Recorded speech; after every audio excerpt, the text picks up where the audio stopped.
Horns up and welcome to a brand new episode of Headbangers Kitchen. Folks, I've got a big surprise for you. Today we're cooking up a vegetarian recipe.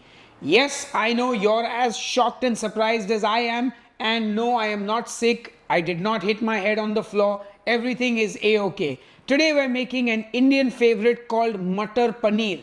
Matar is basically peas, and well, paneer is a fresh Indian cheese. And no, paneer is not cottage cheese, it's a fresh Indian cheese. Anyway, this is a staple in restaurants and in people's homes, and it's a delicious vegetarian dish. Anyway, enough jibber jabber, let's get cooking. Let's get cracking by heating up some ghee in our pan, and then once it's hot, get that paneer in there. And now we want to fry the paneer till it's nice and golden brown on both sides. You don't need to do this step, but I really like that crusty exterior on the paneer with the soft interior. I'm using malai paneer for this recipe, and once my paneer is nicely golden brown, I remove it from the pan and set it aside. In the same pan, I add some roughly chopped onions, some de-seeded green chillies because I'm a spice wuss, ginger, garlic, and some cashews. Fry till the onions start to turn translucent, and then season it with salt, Kashmiri red chilli powder, turmeric, coriander powder, garam masala powder, and I also add a bit more oil to the pan. Saute that for a minute or two before adding in some chopped tomatoes. Add a bit of hot water and cover and cook till the tomatoes are nice and soft. This should take about 5 to 8 minutes. Once done, set it aside to cool. Then I add the cooled mixture into my blender and blitz it. You should get a nice thick smooth sauce at the end of it. Get the pan back on the stove and heat up some ghee, and then add some cumin seeds to that. Then in goes the sauce we made, and now comes the process of cooking this down again. Since we've used fresh tomatoes, we really want to cook out that raw tomato flavor.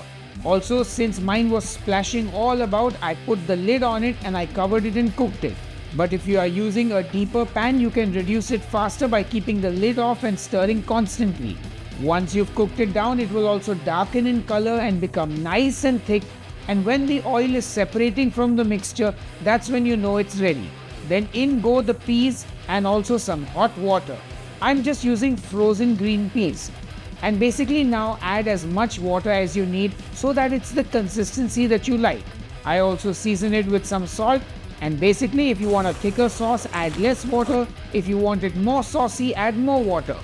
Cook it for about 2 minutes more before adding in your fried paneer. Give it all a gentle mix before garnishing it with coriander and a bit of cream. And your Matar Paneer is done and ready. A perfect weeknight meal or lunch. It's more lunch for me than dinner actually.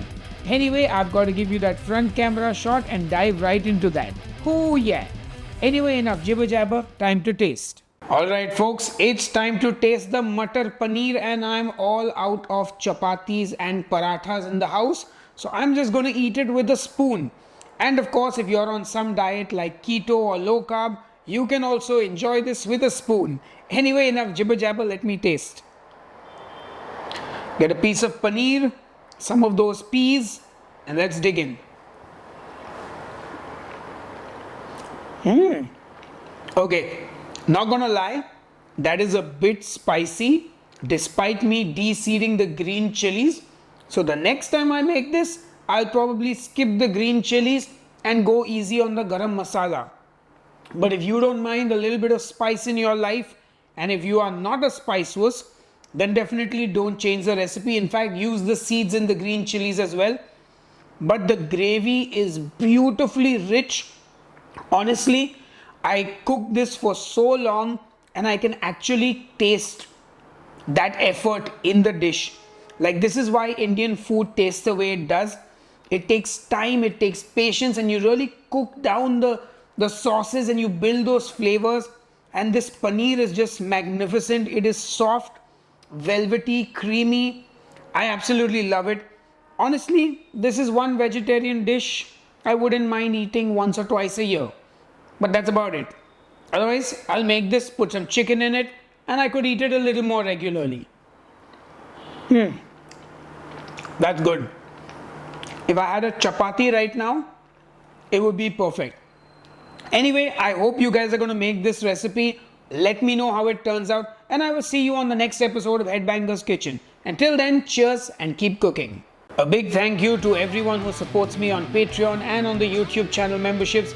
You are all awesome. Thank you so much for the support. And let me know in the comments if you would like more paneer recipes, or should I go back to more chicken, beef, fish, lamb, kangaroo, crocodile, emu, alligator, whatever other meat recipes you're normally used to seeing from me. Anyway, thank you again.